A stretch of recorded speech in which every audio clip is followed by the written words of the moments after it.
Good morning friends. आज है सूरज सिंह संधू का कारवां कोलकाता से अमृतसर बाय फ़्लाइट। आपको बताऊंगा अपने एक्सपीरियंस। सुबह निकलता हूं अपने होटल से एमजी रोड से टैक्सी लेके एयरपोर्ट के लिए। दोस्तों ये टैक्सी 350 रुपीज़ में हमें रेंट पे मिली। और जब चलता हूं टैक्सी से तो चारों तरफ पानी और ज़्यादा भर जाता है, जिससे टैक्सी वाले की रास्ते में टैक्सी ख़राब हो गई और उसने मेरे से 150 रुपीज़ एक्स्ट्रा चार्ज किया। जैसे मैं एयरपोर्ट पहुंचता हूं तो चारों तरफ जैसे मैं किसी फैशन परेड में पहुंच जाता हूं। हर तरफ चाहे वो अधेड़ उम्र का हो या बच्चा हो, एकदम ऐसा दिख रहा था जैसा कि वो दूल्हे की तरह सज संवर के एयरपोर्ट पे आ गया हो। मैं पहले ही बाहर खड़ा होकर अपने फ़्लाइट का जायज़ा ले लेता हूं। वहाँ हर फ़्लाइट का शेड्यूल वहाँ मेंशन किया गया है कि क्या किसी का बोर्डिंग पास हो रहा है, किसी का चेक इन हो रहा है।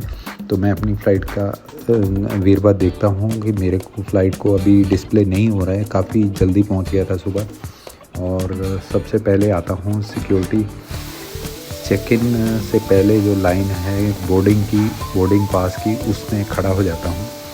और बोर्डिंग का पास लेने से पहले मैं इधर उधर एयरपोर्ट की जायज़ा लेता हूँ। सुबह ही सुबह सब लोग भागा दौड़ी में हैं और बोर्डिंग पास लेने के बाद टाइट सिक्योरिटी चेक इन करने के बाद गेट नंबर 6 से मेरी फ़्लाइट उड़ेगी। देखिए सामने एयर इंडिया का प्लेन खड़ा है, लेकिन इन बिटवीन मेरे को बहुत ज़बरदस्त भूख सताने लग पड़ती है। तो मैं आ जाता हूँ एक पिज़्ज़ा खाने के लिए पिज़्ज़ा हट पे। तो दोस्तों बहुत बड़ी वैरायटी है। मैंने वेजिटेबल पिज़्ज़ा एक स्मॉल टाइप का ऑर्डर किया। जो दिख रहा है वो तो नहीं था, मेरे को दूसरा दिया गया। लेकिन जैसे वो सज के मेरे सामने आया तो मेरे बिल्कुल चित्त खुश हो गए। और मैंने उसको खाने के बाद देखा कि अभी मन नौनिहाल हो गया है। आप देख रहे हैं मेरा यूट्यूब चैनल कारवां संधू, इसको सब्सक्राइब ज़रूर कर लेना। के सामने आके बैठ जाता हूँ, जहाँ से हमें बोर्डिंग पास 106 नंबर को बदल के 102 नंबर पे कर दिया गया। जैसे हम फ़्लाइट में एंटर करने लगे तो बहुत ज़्यादा बारिश थी।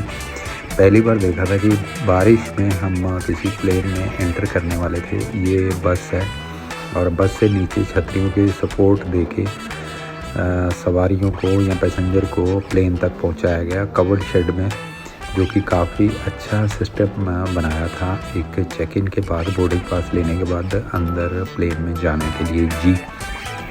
तो इसी बिटवीन मैं प्लेन में आके सेटल हो जाता हूँ। थैंक गॉड प्यारे दोस्तों, आज मुझे जहाज के पंख के ऊपर वाली सीट मिली है, जहाँ से कंप्लीट नज़ारा बाहर को देखता हूँ तो पानी से शीशे बिल्कुल धूमिल हो चुके थे और दूर दूर तक रनपट्टी पे कुछ दिखाई नहीं दे रहा था, लेकिन अंदर बिल्कुल साफ और क्लियर नज़र आ रहा था।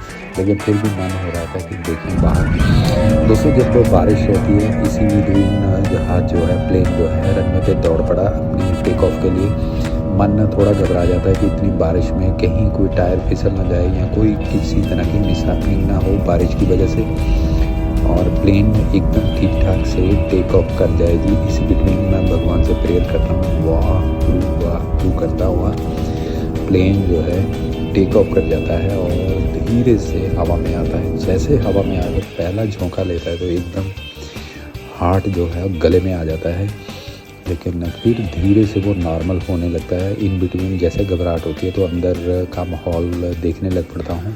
फ्रेंड्स मैं से विंग से जहाज़ की आगे की ओर देखता हूँ, जहाँ टरबाइन से पंखा चलता है, वहाँ हल्का सा खरोंचे आ गई हैं। पता नहीं है घिस घिस के हवा के साथ कितना पुराना हो चुका है ये प्लेन, क्योंकि चढ़ते समय इंजन की बहुत ज़्यादा जोर और म्याक निकल रहे थे।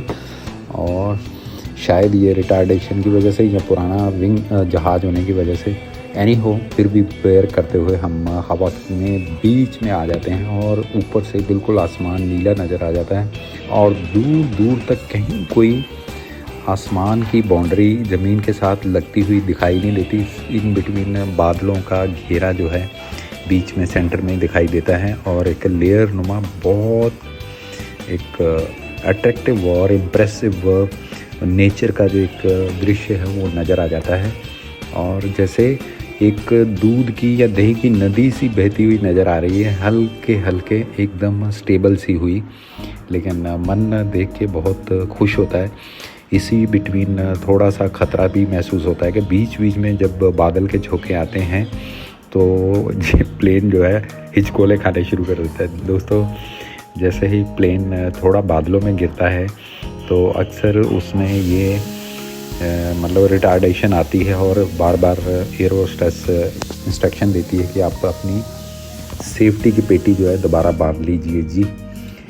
और इन बिटवीन मुझे नीचे छोटे छोटे घरौंदे और घर नज़र आने लगे, बसेरा नज़र आने लगा। ऐसा लग रहा था कि हम अमृतसर के क्लोज बाई आ गए हैं। दोस्तों, ये प्लेन टेक ऑफ के लिए तो अच्छा उड़ा था, अभी लैंड करने के मन भी दिल घबरा रहा है और वाह गुरु करता हुआ ये लैंडिंग की और आगे ग्राउंड के लिए आ रहा है। दोस्तों, प्लेन का दूरी जो है 2 घंटा 15 या 20 मिनट में तय हुई, लेकिन बहुत सुखद एक्सपीरियंस था। बहुत अच्छे और धीरे से लैंडिंग हो गई है और अभी प्लेन जो है लैंड करता हुआ एकदम सरपट उस पे रनवे पे भाग रहा था और फिर धीरे से आके अपनी जगह पे अटक गया जहाँ पे सब सवारियाँ लैंड करेंगी। और हम लैंड होते ही नीचे उतरते ही एक हेल्पिंग बस से एयरपोर्ट के अंदर डिपार्चर सेक्शन में चले जाएंगे। और ये प्लेन को थैंक करता हूँ, शुक्रिया जी।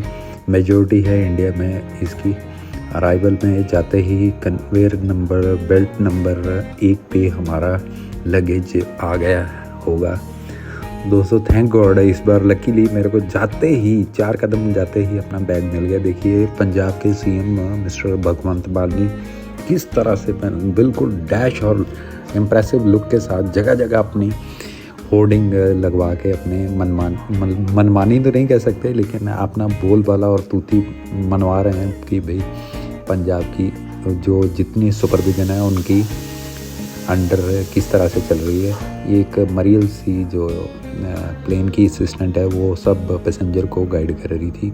इतने में बाहर आ जाता हूँ। दोस्तों, बाहर आते भी भगवंत मान जी के वो नज़ारे नज़र आते हैं। फिर मैं एक देसी घी का चना भटूरा खा के वापस अपने घर के लिए रवाना हो जाता है। Thank God. Thanks for watching my video.